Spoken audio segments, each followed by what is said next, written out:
Здравейте, здравейте. Здравейте. Вие абитуриентка ли сте? Да, абитуриентка съм. Това от Плесио ли си го взехте?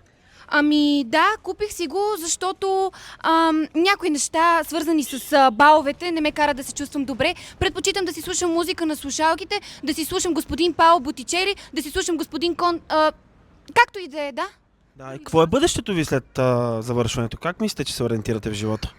Готова съм да вляза в политиката, толкова много съм се старала дълги години и смятам, че аз го заслужавам, защото аз се справям. Не сте ли много млада за политиката? Какво значи млада? Аз работя усърдно, уча по цял ден, ще следвам в Софийския университет. Това е страхотно. Какво точно следвате там?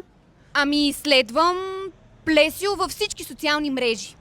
Ами това са ми въпросите. Благодаря ви. Ще ходите ли на дискотека последен въпрос тази вечер? Аз не ходя на такива места.